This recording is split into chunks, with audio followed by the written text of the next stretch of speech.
ഇന്ന് പരിശുദ്ധാത്മാവ് തരുന്ന ആശയങ്ങളിലൂടെ ദൈവകൃപയ്ക്കൊത്തവണ്ണം പോകാനാണ് ശരണപ്പെടുന്നത്. യോഹന്നാന്റെ സുവിശേഷം 15-ാം അധ്യായം 16-ാമത്തെ വാക്യം. നിങ്ങൾ എന്നെ തിരഞ്ഞെടുത്തു എന്നല്ല, ഞാൻ നിങ്ങളെ തിരഞ്ഞെടുത്തു, നിങ്ങൾ പോയി ഫലം കായ്ക്കേണ്ടതിനും നിങ്ങളുടെ ഫലം നിലനിൽക്കേണ്ടതിനും നിങ്ങളെ ആക്കി വെച്ചുമിരിക്കുന്നു. നിങ്ങൾ എന്റെ നാമത്തിൽ പിതാവിനോട് അപേക്ഷിക്കുന്നതൊക്കെയും അവൻ നിങ്ങൾക്ക് തരുവാനായി തന്നെ. യേശു ക്രിസ്തു പറഞ്ഞു, ഞാൻ നിങ്ങളെ തിരഞ്ഞെടുത്തതാണ്. തിരഞ്ഞെടുപ്പെന്ന് പറഞ്ഞാൽ എന്തുവാ? ഞാനൊരു പച്ചക്കറിക്കടയിൽ കയറി ചെന്നു. അവിടെ 4 പാവയ്ക്ക ഇരിപ്പുണ്ട്. എനിക്ക് വേണ്ടത് തിരഞ്ഞെടുത്തു. മാങ്ങ ഒത്തിരി കൊണ്ട് അടുക്കി കൂട്ടിയിട്ടിരിക്കുന്നു. അതിനകത്തുനിന്ന് കേടില്ലാത്തതും എനിക്കിഷ്ടമുള്ള സൈസും വലിപ്പവും നിറവും നോക്കി പലതിൻ്റെ ഇടയിൽ നിന്ന് ഞാൻ തന്നെ പെറുക്കിയെടുക്കുന്നതിനെ തിരഞ്ഞെടുപ്പെന്ന് പറയും. കർത്താവ് പറഞ്ഞു, ഞാൻ നിങ്ങളെ തിരഞ്ഞെടുത്തതാണ്. ഒരുപാട് പേരുണ്ടായിരുന്ന ഈ രാജ്യത്ത് നിന്ന് 100 കോടിയിലധികം ജനങ്ങൾ തിങ്ങി വസിക്കുന്ന ഭാരതത്തിൽ നിന്ന് എനിക്ക് വേണ്ടതിനെ ഞാൻ തിരഞ്ഞെടുത്തു. ഏതാണ്ട് 1 കോടിയോട് അടുത്ത ജനം ഒരുമിച്ച് വസിക്കുന്ന ഈ ബാംഗ്ലൂർ പട്ടണത്തിൽ നിന്ന് ഞാൻ നിങ്ങളെ തിരഞ്ഞെടുത്തു. ദൈവിക തിരഞ്ഞെടുപ്പ്. പലതിനെ തള്ളിയേച്ച് എന്നെ എടുത്ത ദൈവകൃപ. ഒരുപാട് പേര് ഈ പട്ടണത്തിലുണ്ടായിരുന്നതിനെ തള്ളിയേച്ച് നമ്മെ തിരഞ്ഞെടുത്ത ദൈവകൃപ. ദൈവത്തിന് സ്തോത്രം. എന്നോട് ഒരിക്കൽ ഒരാൾ പറഞ്ഞായിരുന്നു, നിങ്ങൾ ഉപദേശപരമായ വ്യത്യാസങ്ങൾ എടുക്കുന്നില്ല എങ്കിൽ മേലാൽ എൻ്റെ പിള്ളേരെ പള്ളിയിലോട്ട് വരാൻ ഞാൻ സമ്മതിക്കത്തില്ല എന്ന്. ഞാൻ പറഞ്ഞു, അതിനകത്ത് കുഴപ്പമില്ല. ബാംഗ്ലൂർ പട്ടണത്തിലുള്ള എല്ലാവർക്കും കൂടി ഇരിക്കാനുള്ള പള്ളി ഞങ്ങൾക്കില്ല. ദൈവം തിരഞ്ഞെടുത്തതിന് മാത്രമുള്ളതേ ഉള്ളൂ. എല്ലാവരും കൂടെ വന്നാൽ എവിടെ കൊണ്ടിരുത്തും? ആവശ്യമില്ല. ദൈവം തിരഞ്ഞെടുത്തത്. അങ്ങനെയാണെങ്കിൽ ഇന്ന് ഇതിനകത്ത് ഇരിക്കുന്ന ഞാനും നിങ്ങൾ ഒരു കാര്യം അറിയണം. ദൈവം നമ്മളെ തിരഞ്ഞെടുത്തത് കൊണ്ട്, യേശു നമ്മളെ തിരഞ്ഞെടുത്തത് കൊണ്ടാണ് നമ്മൾ ഇവിടെ ആയിരിക്കുന്നത്.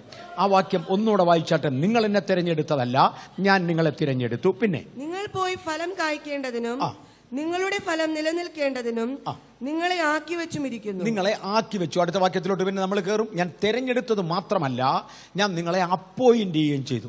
ദൈവിക തിരഞ്ഞെടുപ്പും ദൈവിക അപ്പോയിന്റ്മെന്റും. ഞാൻ നിങ്ങളെ നിയമിച്ചിരിക്കുന്നു. എന്തിനു വേണ്ടിയാണ് നിങ്ങളെ നിയമിച്ചിരിക്കുന്നത്? ഇവിടെ മുഴുവനും കിളച്ച് ഇവിടെ എല്ലാം കൃഷി ചെയ്യാൻ വേണ്ടിയല്ല. ഞാൻ നിങ്ങളെ നിയമിച്ചിരിക്കുന്നത് പോയി ഫലം കഴിക്കുവാൻ.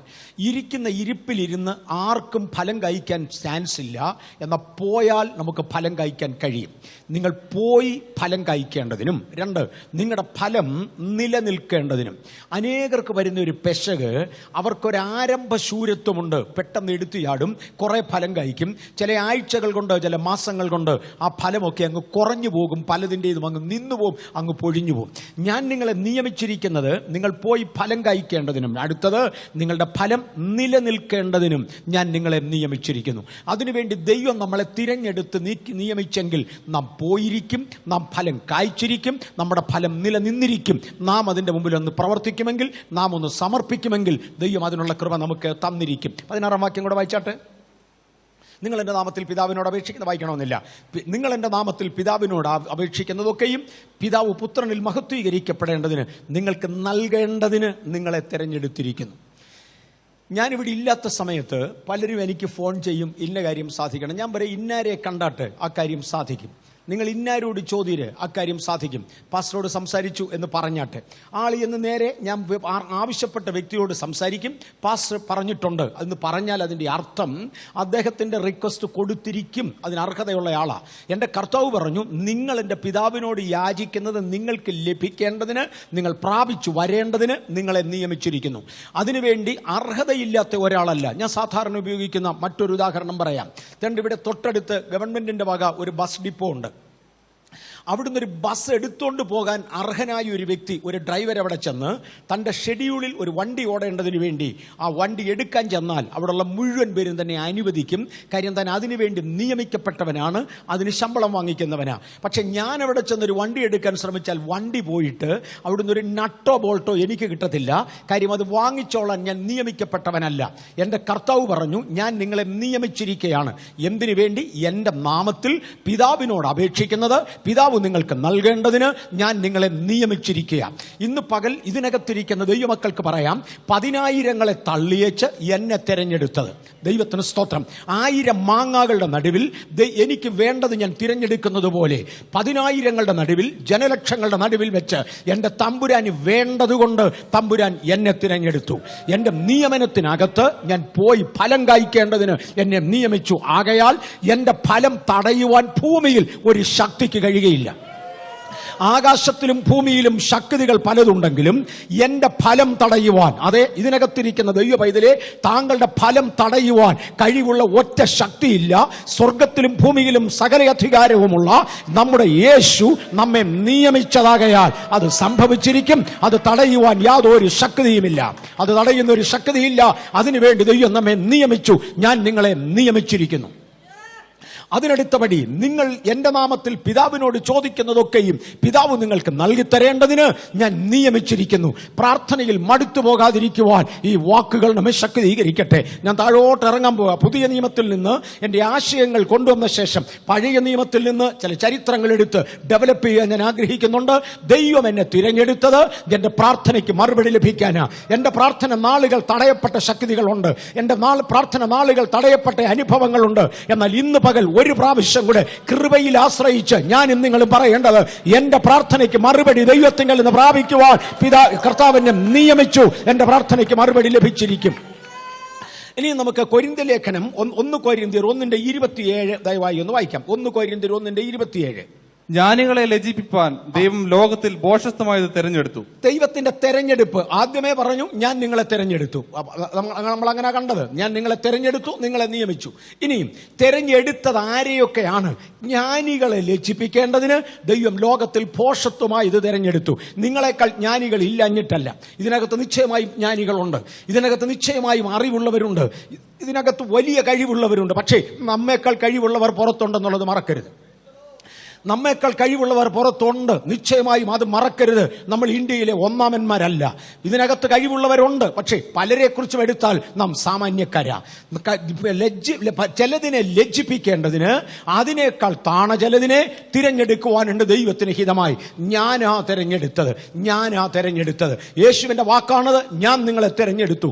വലിയതില്ലാഞ്ഞിട്ടല്ല, എനിക്ക് നിങ്ങളെ കൊണ്ട് ചിലത് ചെയ്യിക്കാനുണ്ട്. നമുക്ക് ചില വാക്യങ്ങൾ അവിടെ നിന്ന് ചേർന്ന് വായിക്കാൻ എനിക്ക് താല്പര്യമുണ്ട്. 1 കൊരിന്ത്യർ 1:26 മുതൽ 31 വരെയുള്ള വാക്യം വായിക്കല്ലേ നിൽക്കട്ടെ. ഇതൊന്ന് ചേർന്ന് വായിക്കാൻ എനിക്ക് താല്പര്യമുണ്ട്. ഇതിനിടയ്ക്ക് നമ്മൾ സങ്കീർത്തനം വായിക്കുന്നില്ല, അങ്ങനെ ഇങ്ങനെയൊക്കെ ചില കംപ്ലൈന്റ് പണ്ട് വന്നിരുന്നു. ബൈബിൾ ഇവിടം വരെ കൊണ്ടുവരുന്ന സ്ഥിതിക്കൊന്ന് വായിക്കുന്നത് നല്ലതാണെന്നൊരു ധാരണയുണ്ട്. അത് വളരെ നല്ല കാര്യമാണ്. ഇന്ന് രാവിലെ എത്ര പേരുടെ ബൈബിൾ ഉണ്ട്? ഞാൻ അവരുടെ ബൈബിൾ ഒന്ന് കണ്ടോട്ടെ, ഒന്ന് ഉയർത്തിപ്പിടിക്കാമോ? മിക്കവാറും എല്ലാവരുടെയും ഉണ്ട്. കർത്താവിന് സ്തോത്രം. നമുക്കൊരു കാര്യം ചെയ്യാം, നമുക്കെല്ലാം കൂടി എഴുന്നേറ്റ് നിന്ന് 1 കൊരിന്ത്യർ 1 അധ്യായത്തിന്റെ 26 മുതൽ 31 വരെയുള്ള വാക്യങ്ങൾ നമുക്ക് ചേർന്ന് വായിക്കാം. 1 കൊരിന്ത്യർ 1 അധ്യായം 1 അധ്യായത്തിന്റെ 26 മുതൽ 31 വരെയുള്ള വാക്യങ്ങൾ നമുക്കെല്ലാം കൂടെ ഒന്ന് ചേർന്ന് വായിക്കാം. 1 കൊരിന്ത്യർ 1 അധ്യായത്തിന്റെ എടുത്തട്ടെ 26 മുതൽ 31 വരെയുള്ള വാക്യങ്ങൾ നമ്മളെല്ലാം കൂടെ ഒന്ന് ഒരുമിച്ച് വായിക്കാൻ പോവുകയാണ്. ദൈവത്തിന്റെ തെരഞ്ഞെടുപ്പിനെ കുറിച്ച് ഞാൻ അല്പം സ്ലോ ആയിട്ട് വായിക്കാം, ഒത്തിരി ഫാസ്റ്റ് ആകാതെ. എല്ലാവരും എടുത്തല്ലോ? ഓക്കെ. സഹോദരന്മാരെ, നിങ്ങളുടെ വിളിയെ നോക്കുവിൻ. ലോകാഭിപ്രായകാരം ജ്ഞാനികളേറെയില്ല, ബലവാന്മാരേറെയില്ല, കുലീനന്മാരും ഏറെയില്ല. ജ്ഞാനികളെ ലജ്ജിപ്പിപ്പാൻ ദൈവം ലോകത്തിൽ ഭോഷത്വമായത് തിരഞ്ഞെടുത്തു. ബലമുള്ളതിനെ ലജ്ജിപ്പിപ്പാൻ ദൈവം ലോകത്തിൽ ബലഹീനമായത് തിരഞ്ഞെടുത്തു. ഉള്ളതിനെ ഇല്ലായ്മയാക്കുവാൻ ദൈവം ലോകത്തിൽ കുലഹീനവും നികൃഷ്ടമായതും ഏതുമില്ലാത്തതും തിരഞ്ഞെടുത്തു. ദൈവസന്നിധിയിൽ ഒരു ജഡവും പ്രശംസിക്കാതിരിക്കേണ്ടതിന് തന്നെ. നിങ്ങളോ അവനാൽ ക്രിസ്തുയേശുവിൽ ഇരിക്കുന്നു. അവൻ നമുക്ക് ദൈവത്തിങ്കിൽ നിന്ന് ജ്ഞാനവും നീതിയും ശുദ്ധീകരണവും വീണ്ടെടുപ്പും ആയിത്തീർന്നു. പ്രശംസിക്കുന്നവൻ കർത്താവിൽ പ്രശംസിക്കട്ടെ എന്ന് എഴുതിയിരിക്കുന്നത് പോലെ ആകേണ്ടതിന് തന്നെ. ദയവായിരുന്നാലും നമ്മുടെ തിരഞ്ഞെടുപ്പ് ദൈവത്തിൻ്റെ വകയാണ്. എന്തുകൊണ്ടാണ് ദൈവം ജ്ഞാനമില്ലാത്തതിനെ തിരഞ്ഞെടുത്തത്? 1, ജ്ഞാനിയെ ലജ്ജിപ്പിക്കേണ്ടതിന്. 2, നാം സ്വയം പ്രശംസിക്കാതെ ഇരിക്കേണ്ടതിന്. നമുക്ക് എന്തെങ്കിലും വലിയ കഴിവുള്ള ഒരാളിനെ കൊണ്ട് ചെയ്യിച്ചാൽ സ്വയം പ്രശംസിക്കാനുണ്ട്. കാര്യം ദൈവം ചെയ്യിക്കുന്നത് ഭയങ്കര കാര്യമാണ്, ചെറുതൊന്നുമല്ല ചെയ്യിക്കുന്നത്. അപ്പം ഞാൻ ഇത്രയും വലിയ കാര്യം ചെയ്തു, എനിക്കതിന് കഴിവുണ്ടായിരുന്നുവെന്ന് ഒരു വ്യക്തി പ്രശംസിക്കാതിരിക്കുവാൻ. പ്രശംസിക്കുന്നവൻ കർത്താവിൽ പ്രശംസിക്കേണ്ടതിന്. നിങ്ങളൊക്കെ പ്രശംസിക്കുന്നവരായിരിക്കും, നിങ്ങൾക്ക് പ്രശംസിപ്പാൻ കാണും.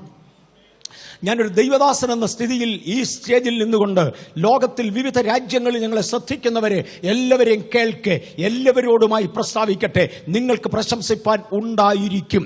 നിങ്ങളുടെ മരണസമയം പുറകോട്ട് തിരിഞ്ഞു നോക്കി ഒരായുസ് വെറുതെ പോയല്ലോ എന്ന് പറയാതെ, ദൈവം എനിക്ക് തന്ന കഴിവിനൊത്തവണ്ണം ഇത് ചെയ്യുവാൻ കൃപ തന്നല്ലോ എന്ന് പറഞ്ഞുകൊണ്ട് നിങ്ങൾ പ്രശംസിക്കുന്നവരായിരിക്കും. പഠിക്കുന്ന കുഞ്ഞുങ്ങളെ നിങ്ങളുടെ പ്രസന്റ് കോഴ്സ് കഴിഞ്ഞ ശേഷം ദൈവം നിങ്ങൾക്ക് തന്ന മാർക്കും അച്ചീവ്മെന്റും കണ്ട് നിങ്ങൾ പ്രശംസിക്കുന്നവർ ആയിരിക്കും. ജോലി ചെയ്യുന്നവരെ നിങ്ങൾ പ്രശംസിക്കുന്നവർ ആയിരിക്കും.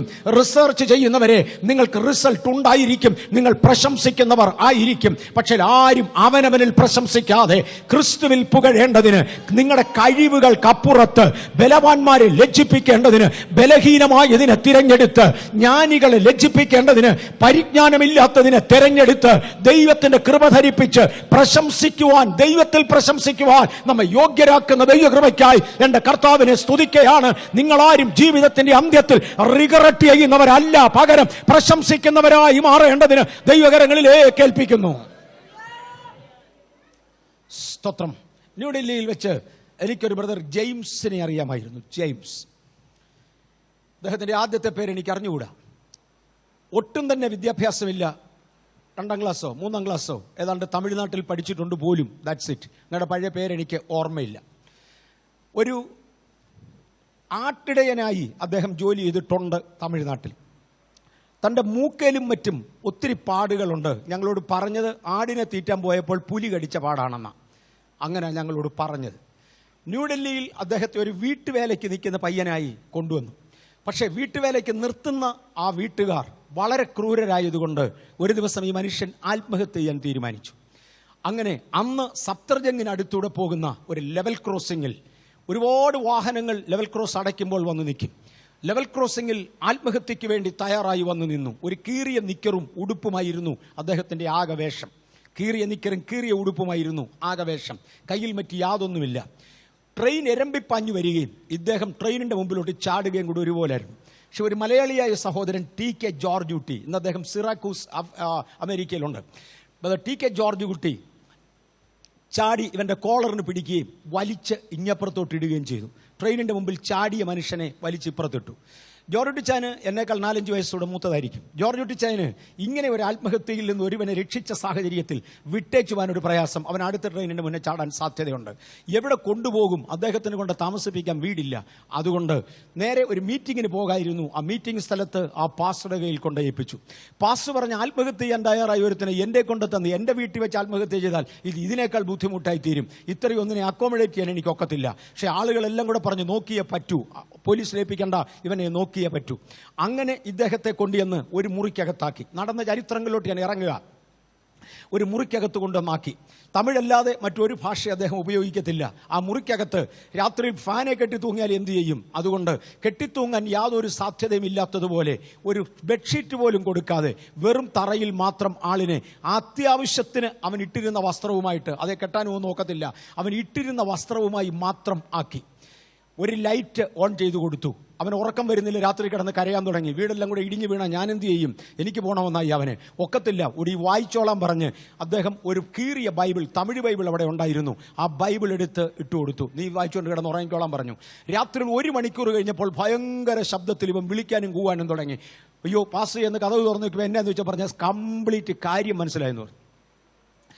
മൊത്തം മനസ്സിലായി. എനിക്കിനി യാതൊരു സംശയവും ബാക്കിയില്ല. എന്തുവാടാ? അല്ല, എനിക്കുണ്ടായത് മുതൽ എൻ്റെ സംശയം ഇത് ആകാശവും ഭൂമിയും ഉണ്ടാക്കി ആരാന്നായിരുന്നു. അതാ ഞാൻ വായിച്ചത്. ആദിയിൽ ദൈവം ആകാശവും ഭൂമിയും സൃഷ്ടിച്ചു. ആകെ സംശയം അതായിരുന്നു. അതങ്ങ് തീർന്നു. ബൈബിൾ വായിച്ചു. എൻ്റെ പ്രശ്നം കഴിഞ്ഞു. ആ ചെറുക്കൻ വളരുന്നത് ഞാൻ കണ്ടു. വളരുന്നത് ഞാൻ കണ്ടു. അന്ന് രാത്രിയിൽ കുറെ കൂടെ കഴിഞ്ഞു. അല്പസമയം ഉറങ്ങി. രാവിലെ അവൻ പറഞ്ഞു, ആരോ എന്നെ ഒരു വല്ലാത്ത പേര് കയറി വിളിച്ചു. യാക്കോബേ യാക്കോബേ എന്ന് എന്നെ വിളിച്ചു. യാക്കോബേ യാക്കോബേ എന്ന് എന്നെ വിളിച്ചു. ആരാ വിളിച്ചെന്നൊരു ഒരു പിടിയുമില്ല. ഇവന്റെ മുഖഭാവം ആകെ മാറി. അങ്ങനെ പാസ്റ്റർ KT തോമസ് അവന് യാക്കോബേ യാക്കോബേ എന്ന പേര് വിളി കേട്ടതിനാൽ ജെയിംസ് ജേക്കബ് എന്ന് പേരിട്ടു. ജെയിംസ് ജേക്കബിന് ആരൊക്കെയോ ചേർന്ന് ഉടുപ്പ് വാങ്ങിച്ചു കൊടുത്തു, പാൻറ് വാങ്ങിച്ചു കൊടുത്തു. ദിവസങ്ങൾ കൊണ്ട്, ആഴ്ചകൾ കൊണ്ട് അവൻ ഭാഷകൾ പഠിക്കാൻ തുടങ്ങി. ഞാൻ ചുരുക്കാൻ ആഗ്രഹിക്കുന്നു. 1 വർഷത്തിനകം ഒരു ദിവസം ഒരു രാത്രിയിൽ ഏറെക്കുറെ 1 മണി സമയമായപ്പോൾ, നന്നായി തണുപ്പുള്ള സമയത്ത് എൻ്റെ ഒരു സ്നേഹിതൻ എൻ്റെ വീട്ടിൽ ഓടിക്കേറി വന്ന് കതകിന് മുട്ടി. രാത്രി വന്ന് കതക് തുറന്നപ്പോൾ അദ്ദേഹം ഒരു സ്ലാഗ് ഷർട്ട് വിട്ട് ഒരു പാൻറ്റുമായി ഇരിക്കുന്നത് ചത്തു വീഴും അതുപോലുള്ള തണുപ്പാ. വന്ന് നിൽക്കുന്നു. എന്ത് പറ്റി ബ്രദറെ എന്ന് അദ്ദേഹത്തോട് ചോദിച്ചാൽ പറഞ്ഞു, എളുപ്പം ഒരു ജാക്കറ്റോ വല്ലതും എന്താ? ഞാൻ പറഞ്ഞു, താങ്കൾ ഈ വേഷത്തിൽ ഇങ്ങനെ ഇവിടെ വരാൻ, ഈ രാത്രിയിൽ, ഈ തണുപ്പുള്ള സമയം, എപ്പോഴും സൂട്ടിട്ട് നടക്കുന്ന ഒരു മനുഷ്യൻ എങ്ങനെ വന്ന്? എന്നോട് പറഞ്ഞു, ബ്രദറെ ഒരാൾ അമേരിക്കയ്ക്ക് പോകുന്നുണ്ടായിരുന്നു. ഞാൻ അദ്ദേഹത്തെ ഒന്ന് ഓഫ് ചെയ്യാൻ വേണ്ടി എയർപോർട്ടിൽ ചെന്നപ്പോൾ നമ്മുടെ ജെയിംസ് ജേക്കബ് തേണ്ട ന്യൂയോർക്കിന് പോകാനായിട്ട് എയർപോർട്ടിൽ വന്നിട്ടുണ്ട്. ഒരു സ്ലാക്ക് ഷർട്ടും പാൻറ്റുമേ ഉള്ളൂ. അവൻ അവിടെ ചെന്നിറങ്ങിയ ചത്തുപോവും. അതുകൊണ്ട് എൻ്റെ എല്ലാം ഊരി ഞാൻ അവന് കൊടുത്തേച്ച് വരിക. ജെയിംസ് അമേരിക്കയ്ക്ക് പോയെന്നോ? പാസ്പോർട്ടുണ്ടോ? എല്ലാം ഉണ്ട്, സകലവുമുണ്ട്. ദൈവം അവനെ അയക്കുക. ദൈവം ബലവാന്മാരെ ലജ്ജിപ്പിക്കേണ്ടതിന് ബലഹീനമായതിനെ ഉയർത്താറുണ്ട്. ബലവാന്മാരെ ഉയർത്തേണ്ടതിന് ബലഹീനമായതിനെ ഉപയോഗിക്കാറുണ്ട്. ജ്ഞാനികളെ ലജ്ജിപ്പിക്കേണ്ടതിന് ഭോഷത്വമായത് തിരഞ്ഞെടുക്കാറുണ്ട്. എൻ്റെ ദൈവത്തിൻ്റെ തിരഞ്ഞെടുപ്പ് തനിക്ക് കൊള്ളാമെന്ന് കണ്ടിട്ട ഒരുപക്ഷെ ഇതിനകത്തിരിക്കുന്ന വ്യക്തികളെ നിങ്ങൾക്ക് വിശ്വാസത്തിൽ ബലഹീനത കണ്ടേക്കാം, നിങ്ങൾക്ക് ജീവിതത്തിൽ ബലഹീനത കണ്ടേക്കാം, കഴിവുകൾ കുറവായി എന്ന് വരാം. പക്ഷെ ഇന്ന് ഞാൻ കർത്താവിൻ്റെ നാമത്തിൽ ഈ വാക്യങ്ങളുടെ അടിസ്ഥാനത്തിൽ ഒന്നുകൂടെ ഓർപ്പിക്കട്ടെ, ബലവാനെ ലജ്ജിപ്പിച്ചുകൊണ്ട് നാം ദൈവത്തിൽ പ്രശംസിക്കേണ്ടതിന് ബലമേറിയ കാര്യങ്ങൾ നമ്മെ കൊണ്ട് ചെയ്യിക്കുവാൻ നമ്മെ തിരഞ്ഞെടുത്തവനായ ദൈവം. ഒരിക്കൽ ദൈവിക തിരഞ്ഞെടുപ്പ് നമുക്കുണ്ടെങ്കിൽ അതിന്റെ വട്ടത്തിൽ എതിർക്കുന്ന ഒരു ശക്തിയുണ്ട്. പക്ഷേ ആ ശക്തികളുടെ മുമ്പിൽ ഉയർത്തുന്ന ശക്തിയാണ് നമ്മുടെ ദൈവത്തിനുള്ളതെന്നതിനാൽ തനിക്ക് ജയം തരുവാൻ താൻ ശക്തനാണെന്ന് ഞാൻ വീണ്ടും കർത്താവിൽ ഓർമ്മിപ്പിക്കട്ടെ. നമുക്ക് പഴയ നിയമത്തിൽ നിന്നൊരു ഭാഗമെടുത്ത് ഇത് ഡെവലപ്പ് ചെയ്യുവാൻ ഞാൻ താല്പര്യപ്പെടുന്നു. യബ്ബേസിന്റെ പ്രാർത്ഥനയെന്ന് പ്രസിദ്ധമായ ഒരു പ്രാർത്ഥന പഴയ നിയമത്തിൽ ദിനവൃത്താന്തങ്ങളുടെ 1-ാമത്തെ പുസ്തകത്തിലുണ്ട്. ദിനവൃത്താന്തങ്ങളുടെ 1-ാമത്തെ പുസ്തകം 4-ാം അധ്യായം 9-10 വാക്യങ്ങൾ ദയവായി വായിക്കാം. യബ്ബേസ് തന്റെ സഹോദരന്മാരെക്കാൾ ഏറ്റവും മാന്യനായിരുന്നു. അവന്റെ അമ്മ ഞാൻ അവനെ വ്യസനത്തോടെ പ്രസവിച്ചു എന്ന് പറഞ്ഞ അവന് യബ്ബേസ് എന്ന് പേരിട്ടു. യബ്ബേസ് ഇസ്രായേലിന്റെ ദൈവത്തോട്, നീ എന്നെ നിശ്ചയമായി അനുഗ്രഹിച്ച് എന്റെ അതിർ വിസ്താരമാക്കുകയും നിന്റെ കൈ എന്നോട് കൂടെ ഇരുന്ന് അനർത്ഥം എനിക്ക് വ്യസനത്തിന് കാരണമായി തീരാതെ വണ്ണം എന്നെ കാക്കുകയും ചെയ്താൽ കൊള്ളാമായിരുന്നു എന്ന് അപേക്ഷിച്ചു. അവൻ അപേക്ഷിച്ചതിനെ ദൈവം അവന് നൽകി. ഇവിടെ 1 ദിനവൃത്താന്തങ്ങളുടെ പുസ്തകത്തിൽ യബ്ബേസിന്റെ പ്രാർത്ഥന നമ്മൾ കണ്ടു 4-ാമത്തെ അധ്യായത്തിൽ. അതിന്റെ 2-ാമത്തെ അധ്യായത്തിൽ നിന്ന് 55-ാമത്തെ വാക്യം കൂടെ ഒന്ന് ചേർത്ത് വായിച്ച് സഹായിക്കണം ദയവായിട്ട്. 2-ാം അധ്യായത്തിന്റെ 55. യബ്ബേസിൽ പാർത്തുവന്ന ശാസ്ത്രജ്ഞന്മാരുടെ കുലങ്ങളാണിത്. മതി, അത്രയും മതി. യബ്ബേസിൽ പാർത്തുവന്ന ശാസ്ത്രജ്ഞന്മാരുടെ കുലങ്ങളാവിത്. ഞാൻ ഈ ഭാഗം ഒരുപാട് ഇടങ്ങളിൽ തൊട്ടിട്ടുണ്ട്. ഇംഗ്ലീഷിൽ വായിച്ചാൽ ദ സ്ക്രൈബ്സ് എന്നാണ് അവിടെ കൊടുത്തിരിക്കുന്നത്, അല്ലയോ? The scribes. മലയാളത്തിൽ വായിച്ചാൽ ശാസ്ത്രജ്ഞന്മാരുടെ കൂറുകളെന്ന് കാണാം. ഇംഗ്ലീഷിൽ വായിച്ചാൽ എഴുത്തുകാരുടെ കൂറുകളെന്ന് കാണാം. ഞാൻ ആ ആർഗ്യുമെന്റിലേക്ക് പോകാതിരിക്കാൻ വേണ്ടി ഒറ്റ വാക്ക് മാത്രം ഇങ്ങനെ പറയാം. ശാസ്ത്രജ്ഞന്മാരെന്ന് മലയാളത്തിലും എഴുത്തുകാരെന്ന് ഇംഗ്ലീഷിലും തർജ്ജമ ചെയ്തിരിക്കുന്ന ഒറ്റ വാക്ക് എബ്രായയിലുണ്ട്.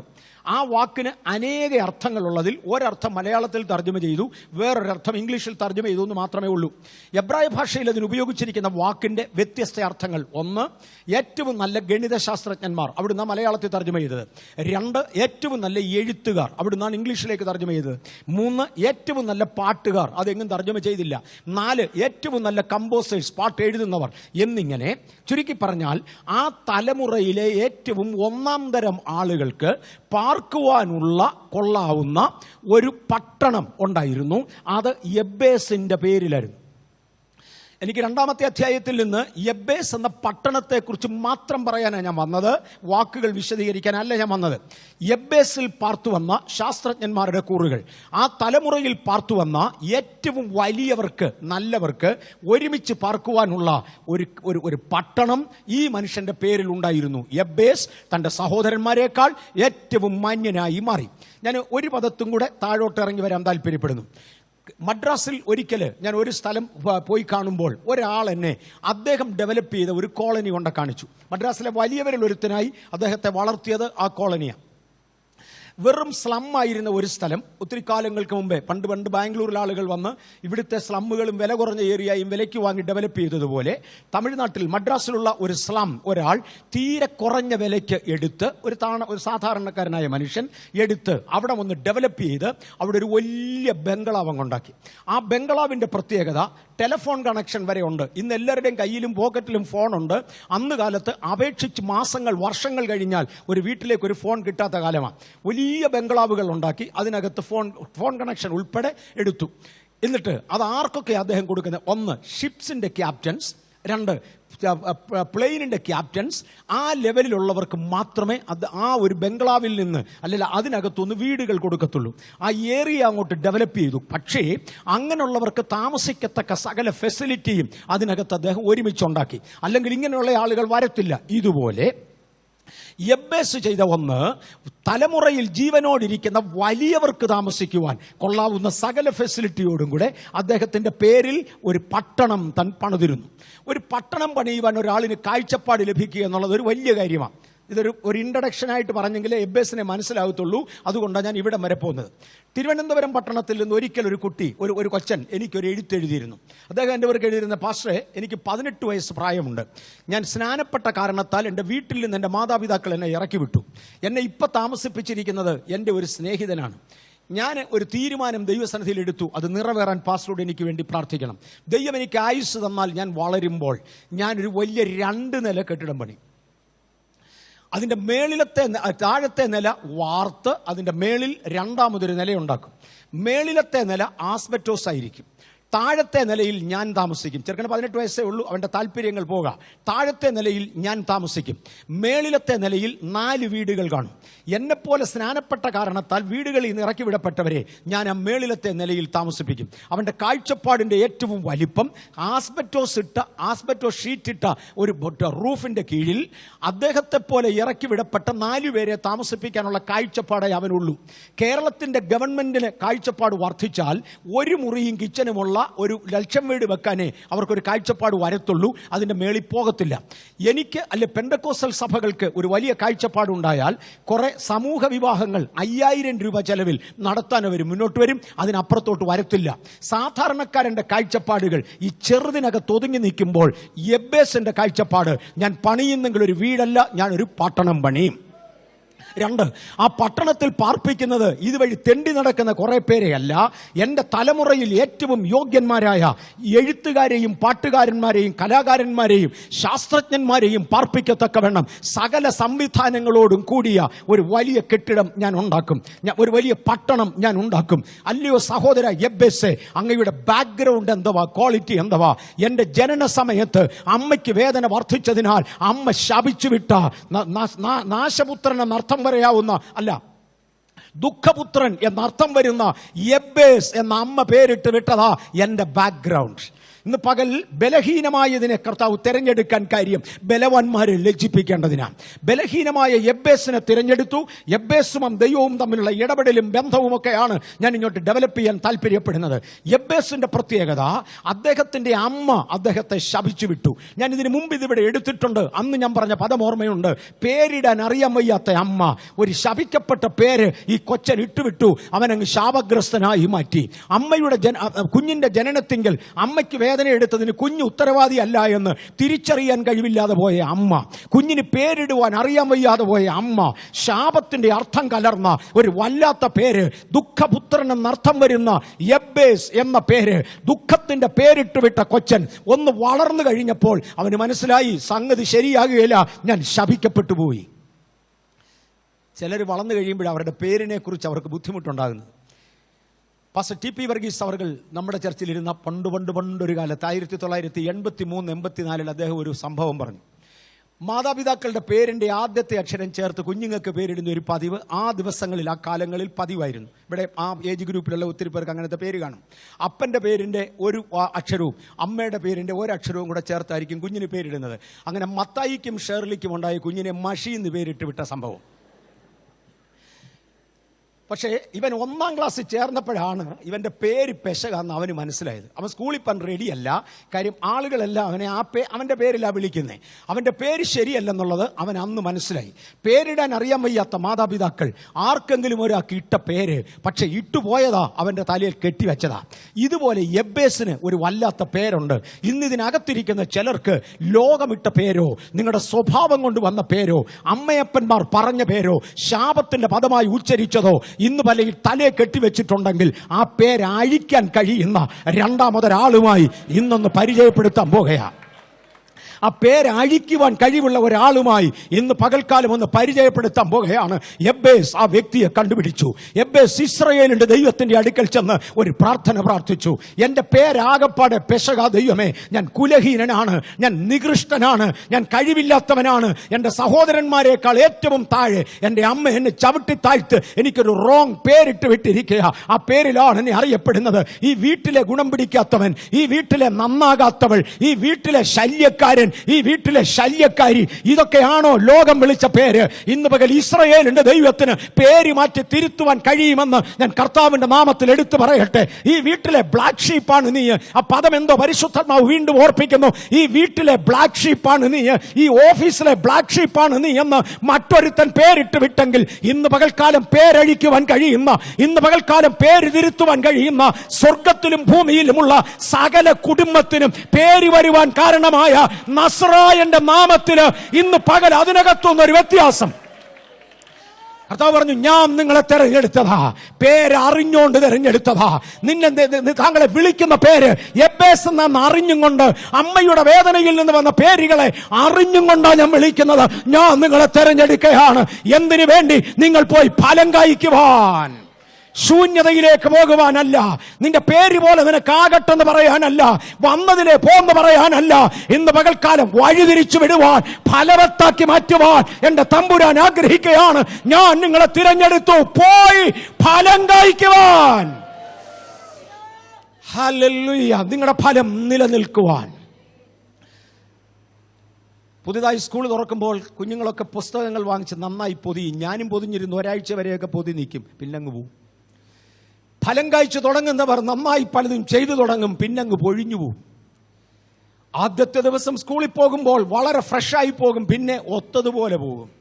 ആദ്യത്തെ ദിവസങ്ങളിൽ വിശ്വാസ ജീവിതത്തിൽ ഇറങ്ങുമ്പോൾ തീവ്രത ഉണ്ടായിരുന്നു, അത് കഴിഞ്ഞപ്പോൾ മാറി. ആദ്യത്തെ ദിവസങ്ങളിൽ തിരുവചനം നന്നായി പഠിച്ചു, പിന്നെ പ്രകൃതി അങ്ങ് മാറി. ഇന്ന് പകൽ എന്റെ കർത്താവിന് പറയാനുള്ളത്, ഒന്നുകൂടെ റിവൈവ് ചെയ്യുവാൻ മടങ്ങി വന്നു. ഞാൻ നിങ്ങളെ പറഞ്ഞയക്കുന്നത്, നിയമിക്കുന്നത് നിങ്ങളുടെ ഫലം നിലനിൽക്കേണ്ടതിനാണ്. ആട്ടെ, ഈ മനുഷ്യനെ എബ്ബേസ് ഇസ്രായേലിന്റെ ദൈവത്തിന്റെ അടുക്കൽ വന്ന് ഒരു പ്രാർത്ഥന കഴിച്ചു. കർത്താവേ, എന്റെ സഹോദരന്മാരെക്കാൾ ഇന്ന് ഞാൻ താഴെയാ. കാര്യം അമ്മ എന്നെ അവർക്ക് താഴെയാക്കി. അമ്മ എന്നെ വല്ലാത്തൊരു പേരിട്ടു. എൻ്റെ അമ്മയ്ക്ക് പേരിടാൻ അറിയാൻ വയ്യ, അതുകൊണ്ട് തിട്ടതാ. എൻ്റെ അമ്മയ്ക്ക് സംസാരിക്കാൻ അറിയാൻ വയ്യ, അതുകൊണ്ട് ശാപപദങ്ങൾ പറഞ്ഞതാ. എൻ്റെ അപ്പന് വർത്താനം പറയാൻ അറിയാൻ വയ്യ, അതുകൊണ്ട് ശാപപദങ്ങൾ പറഞ്ഞതാ. എൻ്റെ ഇന്നാര് മുൻകോപിയാ, അതുകൊണ്ട് അരുതാത്തത് പറഞ്ഞതാ. എൻ്റെ ജീവിതം ഇങ്ങനെ ആയിപ്പോയി. ഞാനോ ഓർക്കാതെയും ചിന്തിക്കാതെയും പലതും ചെയ്തവനാ, അതുകൊണ്ടത് ചെയ്തു പോയി. കയ്യിലുണ്ടായിരുന്നതെല്ലാം പോയി, എൻ്റെ സമയമെല്ലാം നഷ്ടമായി. എനിക്ക് ആകെ ഇനി ഒന്നും മിച്ചമില്ല. എന്നാൽ സഹായിപ്പാൻ കഴിയുന്ന ഒറ്റ ഒരുത്തനേ ഉള്ളൂ, അത് ഇസ്രായേലിന്റെ ദൈവമാണ്. ഞാൻ അങ്ങയുടെ അടുക്കൽ മടങ്ങി വരികയാ. സകലതും കളഞ്ഞു കുളിച്ച സാഹചര്യത്തിൽ ഒരു ദിവസം നമ്മുടെ കർത്താവായ യേശു പത്രോസിന്റെ പടകിലേക്ക് കയറിയതെന്ന് ഓർത്താലും, പാസ്റ്റർ പി ഡി ജോൺസൺ പണ്ടൊരിക്കൽ ബാംഗ്ലൂരിൽ വന്നപ്പോൾ വിശദീകരിച്ച ചില സിമ്പിൾ സെന്റൻസസ്. പത്രോസ് ഒരു രാത്രി മുഴുവനും മീൻ പിടിക്കാൻ ശ്രമിച്ചു, ഒന്നും കിട്ടിയില്ല. ശരീരം തളർന്നു, ക്ഷീണിച്ചു. വലയെല്ലാം കഴുകി നിരാശയോടെ നിൽക്കുമ്പോൾ ഇന്ന് കുഞ്ഞുങ്ങൾക്ക് എന്ത് ആഹാരം കൊടുക്കും? നാട്ടുകാരോട് എന്ത് പറയും? ഒരു പക്ഷേ ഡെയിലി ചിട്ടിക്കാരുണ്ടെങ്കിൽ ഇന്ന് എന്നാ ചെയ്യും? ആരോട് എന്ത് മറുപടി പറയും? എന്തും കൊണ്ട് വീട്ടിലേക്ക് പോകും? നിരാശയുള്ള ഒരു ഹൃദയം, ഒഴിഞ്ഞ ഒരു പടക്, നാറ്റത്തിന് മാത്രം കുറവില്ല, കടലിലിട്ട് വലിച്ച വലയാ. ഈ വലയുമായി, നിരാശ നിറഞ്ഞ ഹൃദയവുമായി, ശൂന്യമായ പടകുമായി നിൽക്കുമ്പോൾ തേണ്ട കയറി വരുന്നു ജോലിയില്ലാത്ത ഒരാൾ, മീൻപിടുത്തം അറിയാൻ വയ്യാത്ത ഒരാൾ, മീൻ പിടിച്ചിട്ടില്ലാത്ത ഒരാൾ, സ്വന്തമായി അധ്വാനിക്കാൻ ഒന്നുമില്ല, തലചായ്പാൻ സ്ഥലമില്ലാത്ത ഒരാൾ, കരം കൊടുക്കാൻ കാശില്ലാത്ത ഒരാൾ, ഭൂമിയിൽ യാതൊന്നുമില്ലാത്ത ഒരാൾ ഇങ്ങോട്ട് കയറി വന്ന് വെച്ച് പറയുകയാണ്, ആഴത്തിലേക്ക് നീക്കി മീൻപിടുത്തത്തിന് വലയിറക്കുക. പത്രോസ് പറഞ്ഞ് ആകപ്പാടെ ശൂന്യമാ, ആരോഗ്യം മിക്കവാറും തീർന്നു, രാത്രിയിൽ മുഴുവനും അധ്വാനിച്ചതാ, ഇനി ഒന്നും നേടാൻ കഴിയുമെന്ന് തോന്നുന്നില്ല. പക്ഷേ ആ വാക്ക് അവന്റെ ഹൃദയത്തിനകത്ത് ഉയരുകയാ. അവൻ പറഞ്ഞു, നാഥ, ഞങ്ങൾ രാത്രി മുഴുവനും അധ്വാനിച്ചതാ, ഒന്നും പിടിച്ചതല്ലെന്നറിയാം, പക്ഷേ ഈ വാക്ക് എന്റെ അകത്ത് ഇങ്ങനെ കളന്ന് വരുന്നു. ഈ വാക്ക് എന്നെ ഇങ്ങനെ തോണ്ടിക്കൊണ്ടിരിക്കുന്നു. ഈ വാക്ക് എന്നെ തിരികെ വിടുന്നില്ല. അതുകൊണ്ട് ഈ വാക്കിന് ഞാൻ വലയിറക്കാം. ഞാൻ ഒരു പ്രാവശ്യം കൂടെ ഇറക്കാൻ പോകുകയാണ്. ഇന്ന് പകൽ നിരാശയിലായ ജീവിതമേ, ഇന്ന് പകൽ തകർന്നുവെന്ന് തോന്നുന്ന വ്യക്തിത്വമേ, ഒരു വാക്ക് നിങ്ങളുടെ അകത്തിരിക്കട്ടെ. എന്റെ കർത്താവ് പറഞ്ഞു, നിങ്ങൾ പോയി ഫലം കഴിക്കുവാൻ, നിങ്ങളുടെ ഫലം നിലനിൽക്കുവാൻ ഞാൻ നിങ്ങളെ നിയമിച്ചിരിക്കുന്നു. എബേസ്, എന്റെ സഹോദരന്മാരെക്കാൾ നീ മാന്യനോ? നോ, എന്റെ സഹോദരന്മാരെക്കാൾ ഞാൻ താഴെയാ. പിന്നെ എങ്ങനെയാണ് ഈ 4-ാമത്തെ അധ്യായത്തിലെ ഇൻട്രഡക്ഷൻ? അവൻ എന്റെ സഹോദരന്മാരെക്കാൾ ഏറ്റവും മാന്യനായിരുന്നു. മാന്യനെന്നല്ല, അതിന്റെ സൂപ്പർലറ്റീവ് ഡിഗ്രി അവിടെ ഉപയോഗിക്കുക. ഏറ്റവും മാന്യനായിരുന്നു. ഇന്ന് പകൽ ഇതിനകത്തിരിക്കുന്ന ചിലർ ഏറ്റവും മാന്യരായി മാറുവാൻ, നിങ്ങളുടെ വീടുകളിൽ നിന്ന്, നിങ്ങളുടെ ഇൻസ്റ്റിറ്റ്യൂഷനുകളിൽ നിന്ന്, നിങ്ങളുടെ സമൂഹത്തിൽ നിന്ന് ദൈവത്തിന് സ്തോത്രം. ഡിസ്റ്റിങ്ഷൻ വാങ്ങിച്ചവർക്കായി സ്തോത്രം, ഹയസ്റ്റ് മാർക്ക് വാങ്ങിച്ചവർക്കായി സ്തോത്രം, 94 വാങ്ങിച്ചവർക്കായി സ്തോത്രം. അവിടെ കൊണ്ട് തീർന്നില്ല, ഏറ്റവും മാന്യരായി മാറുവാൻ. ബിസിനസ് ഫീൽഡിൽ നിൽക്കുന്നവരെ, ആത്മീയ മണ്ഡലത്തിൽ നിൽക്കുന്നവരെ, കർത്താവിന്റെ വേലയിൽ നിൽക്കുന്നവരെ ഏറ്റവും മാന്യരായി മാറ്റുവാൻ കഴിയുന്നവനായ ഒരു ദൈവം അതിനുവേണ്ടി നിയമിച്ചു. ആയുസ് തീരാറായി കർത്താവേ, ആരോഗ്യം കഴിയാറായി. ഡോണ്ട് വരി. എന്നെ പോലെ പ്രായമുള്ളവരുടെ കുറവാ, എന്നേക്കാൾ പ്രായമുള്ളവർ ചിലരുണ്ട്, അവരോടാന്നിരിക്കട്ടെ. ഡോണ്ട് വരി. ഇനിയും ഒന്ന് റിഫ്രഷ് ചെയ്യാൻ എനിക്കുണ്ട്, ഇനിയും ഒന്ന് എടുക്കാൻ എനിക്കുണ്ട്. മനസ്സ് മുരടിച്ചു പോയ ചിലരോട്, പണം നഷ്ടമായ ചിലരോട്, സമയം വ്യർത്ഥമായ ചിലരോട്, കുടുംബം തകർന്ന ചിലരോട് എന്റെ ദൈവത്തിന് പറയാനുള്ളത്, ഡോണ്ട് വറി, ഇനിയും എനിക്ക് പണിയാനുണ്ട്. ഞാൻ ഒന്നുകൂടെ നിയമിക്കുക. ഒരു രാത്രി മുഴുവനും അധ്വാനിച്ചു, സമയം മുഴുവനും തീർന്നു. Doesn't matter. ആഴത്തിലേക്ക് നീക്കി ഒരു പ്രാവശ്യം കൂടെ വലയിറക്ക്. ഇപ്രാവശ്യം വെറുതെ വലിക്കയില്ല. ഇപ്രാവശ്യം ചിലതിനകത്തുണ്ട് ജ്ഞാനികളെ ലജ്ജിപ്പിപ്പാൻ.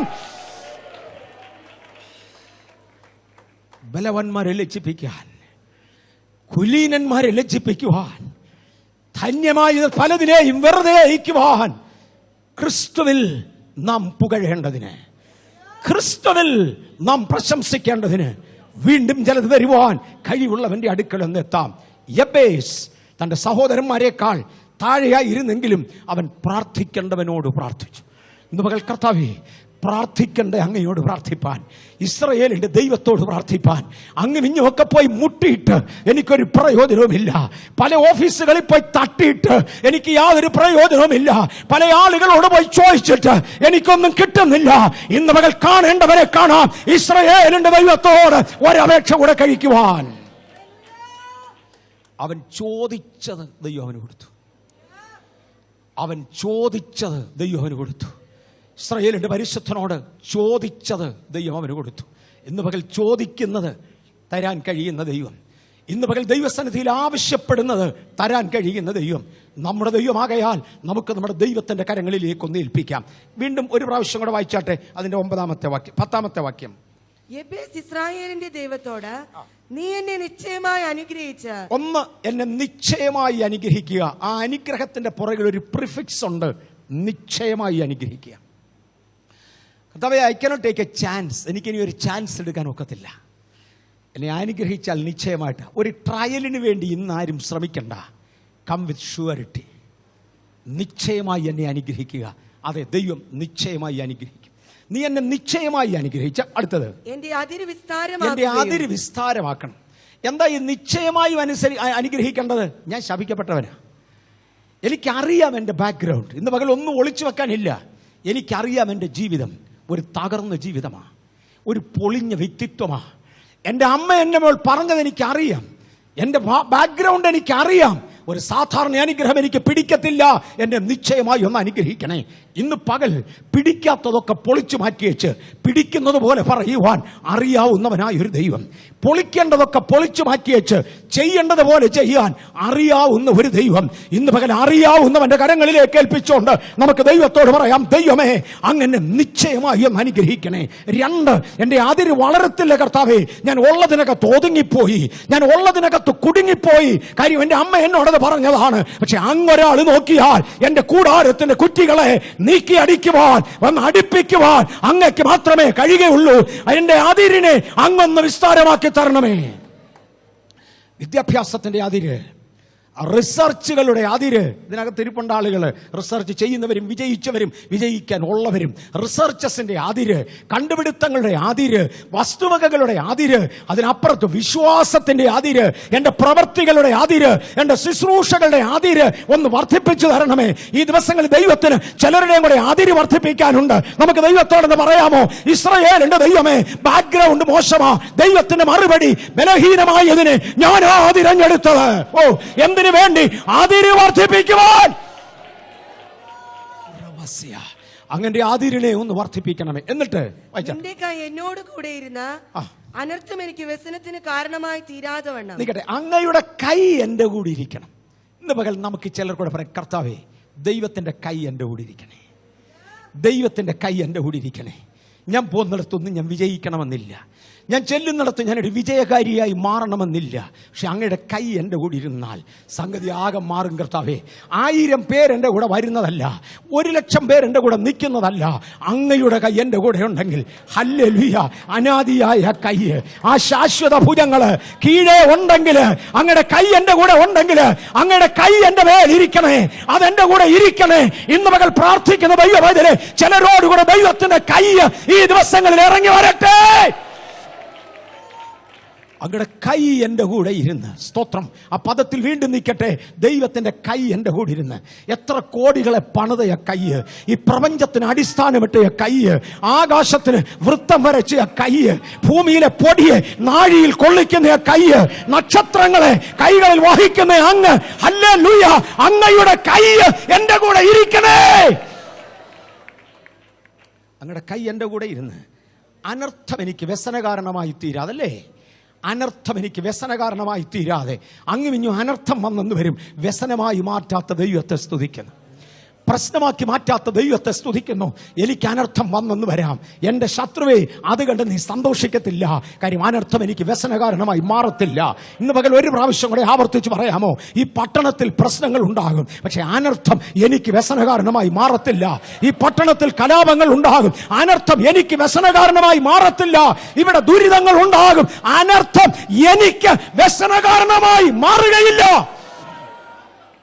അങ്ങയുടെ കൈ എൻ്റെ കൂടെ ഇരുന്ന് എന്റെ അതിരിനെ വിസ്താരമാക്കുകയും, വായിച്ചാട്ടെ, അനർത്ഥം എനിക്ക് വ്യസനകാരണമായി തീരാതെ വണ്ണം എന്നെ കാക്കുകയും ചെയ്താൽ കൊള്ളാമായിരുന്നു. എന്നെ കാക്കുകയും ചെയ്താൽ കൊള്ളാമായിരുന്നു. അടുത്ത പദം കൂടെ വായിച്ചു നിർത്തിക്കൂ.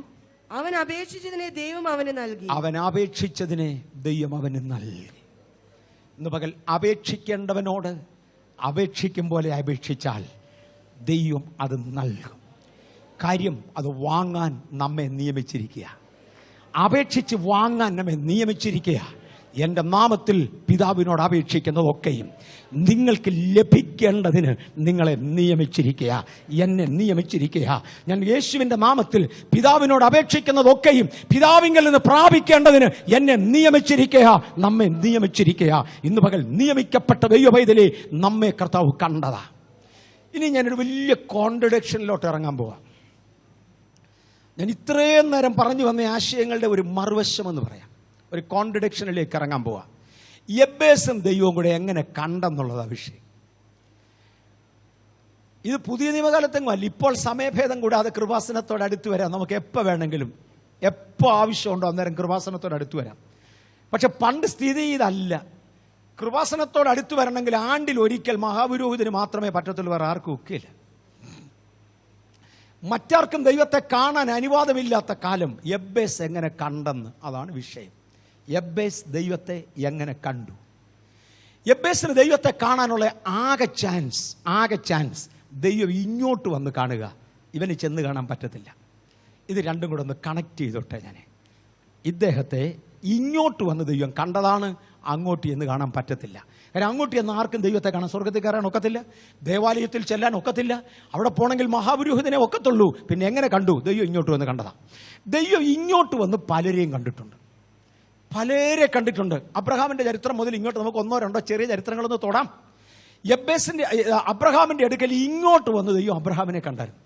ഒരിക്കലൊരു ഇരുട്ടുമുറിക്കകത്ത് സ്വന്തം വീട്ടിൽ കിടന്നുറങ്ങുമ്പോൾ, നീണ്ട വർഷങ്ങൾക്ക് പുറകിൽ കൽദേ പട്ടണം മെസപ്പൊത്തോമിയിൽ പാർക്കുമ്പോൾ, ഊരിലൊക്കെ വരുന്നതിന് മുമ്പേ, കൽദേ പട്ടണമായ ഊരിൽ വരുന്നതിനും മെസപ്പൊത്തോമിയിൽ താമസിക്കുന്ന കാലം, ആ കാലത്ത് തേജോമയനായ ദൈവം അബ്രഹാമിൻ്റെ റൂമിലേക്കൊന്ന് ഇറങ്ങി വന്നു. എന്താ കാര്യം? ദൈവത്തിന് കാലഘട്ടത്തിൽ ഒരാളിനെ വേണം. ദൈവത്തിനൊരു വേക്കൻസി ഉള്ള കാലമാണ്. ദൈവത്തിന് തിരുമുമ്പിൽ പ്രയോജനപ്പെടുന്ന ഒരു വ്യക്തിത്വത്തെ വേണം. ഏക സത്യദൈവ വിശ്വാസം നിലനിർത്തുന്ന ഒരുത്തനെ ദൈവത്തിന് വേണം. തപ്പി തപ്പി തമ്പുരാൻ ഇറങ്ങിച്ചെന്നത് അബ്രഹാം കിടന്നിരുന്ന മുറിക്കകത്താ തേജോമയനായ ദൈവം അവിടെ വെളിപ്പെട്ടു. ഈ തലമുറയിൽ ഞാനായിരിക്കുന്ന ഇടത്ത് എന്നെ തേടി, നാം ആയിരിക്കുന്ന ഇടങ്ങളിൽ നമ്മെ തേടി, നിങ്ങളായിരിക്കുന്ന ചുറ്റുപാടിൽ നിങ്ങളെ തേടി തമ്പുരാൻ നടപ്പില്ലേ? ദൈവത്തിന് ഒരാളിനെ ബൈ നെയിം അല്ല ദൈവത്തിന് മുൻ നിയമനങ്ങളുണ്ട്. ദൈവത്തിന് മുൻ നിയമനങ്ങളുണ്ട്. മുൻ നിയമനം എന്ന് പറയുന്ന വാക്കിന്റെ അർത്ഥം എം.എ. വർഗീസിനെ വേണമെന്ന് ദൈവം മുൻ നിയമിച്ചതല്ല, ആ തലമുറയിൽ നിന്ന് ഒരുത്തനെ വേണമെന്ന് തീരുമാനിച്ചതാ. എം.എ. വർഗീസിനെ ബൈ നെയിം അല്ല മുൻ നിയമിച്ചത്, പകരം ഒരെണ്ണമാ മുൻ നിയമിച്ചത്. ജാതികളിൽ ഇന്നാരിന്നാര് ദൈവത്തിങ്കിലേക്ക് ചേരണമെന്നല്ല, ജാതികൾക്കൊരു സംഖ്യ വെച്ചു, ഇത്രയും പേർ ദൈവസന്നിധിയിൽ ചേരണം. ഈ വർഷം 50 പേർ എക്സാമിനേഷൻ എഴുതിയാൽ അതിൽ 40 പേരെ ജയിപ്പിക്കുവാൻ ഒരു ഇൻസ്റ്റിറ്റ്യൂഷൻ തീരുമാനിച്ചു. ഇന്ന 40 പേരെന്ന് പറഞ്ഞ് പേരെഴുതി വെക്കുകയല്ല, ഒരു എണ്ണം ആദ്യം കുറിച്ചു. 50 പേർക്കും ഒരു ടെസ്റ്റ് ഇട്ടു. ഏറ്റവും മുകളിൽ മാർക്ക് ലഭിച്ച 40 എണ്ണത്തെ കയറ്റിവിട്ടു. ഈ ആശയം മനസ്സിലാകുന്നെന്ന് തോന്നുന്നു. ദൈവത്തിന്റെ മുൻ നിയമനം, ദൈവത്തിനൊരു നിയമനമുണ്ട്. ഈ വർഷം ബാംഗ്ലൂർ പട്ടണത്തിൽ നിന്ന് ഒരു 70 പേരെ ദൈവത്തിന് വേണം. ഈ വർഷം ബഥേലിൽ നിന്ന് ഒരു 70 പേരെ ദൈവത്തിന് വേണം. ഈ വർഷം നിങ്ങൾ പഠിക്കുന്ന കോളേജിൽ നിന്ന് ഒരു 4 പേരെ ദൈവത്തിന് വേണം. ഈ വർഷം നിങ്ങളുടെ ഇൻസ്റ്റിറ്റ്യൂഷനിൽ നിന്ന് ഒരു 10 പേരെ ദൈവത്തിന് വേണം. ആരാണ് ഇതിൽ കൊള്ളാവുന്നത് ആ വ്യക്തിയെ തെരഞ്ഞെടുക്കുന്ന കൂട്ടത്തിൽ തമ്പുരാൻ ഇങ്ങനെ യോഗ്യതകൾ നോക്കി കറങ്ങുകയാണ്. അബ്രഹാമിന്റെ വീടിന്റെ അടുക്കൽ വന്നപ്പോൾ ദൈവം ആഗ്രഹിച്ച സകല യോഗ്യതകളും ഇവനിലുണ്ട്. ഒരൊറ്റ തെരഞ്ഞെടുപ്പ് അബ്രഹാമിന് പ്രത്യക്ഷനായി അവനോട് പറഞ്ഞു, വാ, ഞാൻ നിന്നെ ഒന്ന് അനുഗ്രഹിക്കാൻ പോകുകയാ. പുറപ്പാട് പുസ്തകം 3:10 മോശയെ ഒന്ന് തെരഞ്ഞെടുത്തു. പുറപ്പാട് 3:10 ഒന്ന് വായിച്ചു. ആകയാൽ വരിക, നീ എന്റെ ജനമായ ഇസ്രായേൽ മക്കളെ മിസ്രയീമിൽ നിന്ന് പുറപ്പെടുവിക്കേണ്ടതിന് ഞാൻ നിന്നെ ഫറവോന്റെ അടുക്കൽ അയക്കും. ആകയാൽ വരിക. ഇംഗ്ലീഷിൽ ഒരു ചെറിയ പദം കൂടെ മിച്ചമുണ്ട്, ആകയാൽ ഇപ്പോൾ വരിക. Come therefore now. മലയാളത്തിലേക്ക് തർജ്ജമ ചെയ്തതിൽ എനിക്ക് വന്ന് പണ്ടൊരിക്കൽ പാസ്റ്റർ ജോൺസൺ നമ്മുടെ ചർച്ചിൽ എങ്ങനെ എഴുതി വെച്ചായിരിക്കും 1 മണിക്കൂർ ആ ഒരൊറ്റ വാക്കിൽ പോണ്ടർ ചെയ്തതിന് ഓർക്കുന്നുണ്ട്. ആകയാൽ ഇപ്പോൾ വരിക. ഇന്നലെ ശ്രമിച്ചിട്ടൊക്കാതെ പോയി, കഴിഞ്ഞ ആഴ്ച ശ്രമിച്ചിട്ടൊക്കാതെ പോയി, പല പ്രാവശ്യവും നടക്കാതെ പോയി. അതിൻ്റെ അർത്ഥം ദൈവത്തിന് കൈവിട്ടെന്നല്ല, ദൈവത്തിൻ്റെ സമയമായില്ലെന്നേ ഉള്ളൂ, വേറൊന്നുമില്ല. ഞാൻ 5-6 പ്രാവശ്യം ശ്രമിച്ചു, നടന്നില്ല. അതിൻ്റെ അർത്ഥം ദൈവം വിട്ടെന്നല്ല, ദൈവത്തിൻ്റെ സമയമായില്ലെന്നേ ഉള്ളൂ. മോശെ, ഇപ്പോൾ സമയമായി. Come therefore now. ഇപ്പോൾ എൻ്റെ സമയമായി. അങ്ങയുടെ 40-ാമത്തെ വയസ്സിൽ ഈ ജനത്തെ വിടുവിച്ചുകൊണ്ട് പോകുവാൻ അങ്ങ് ശക്തിയോടെ കൈ നീട്ടിയതല്ലേ? അന്നെൻ്റെ സമയമായിരുന്നില്ല.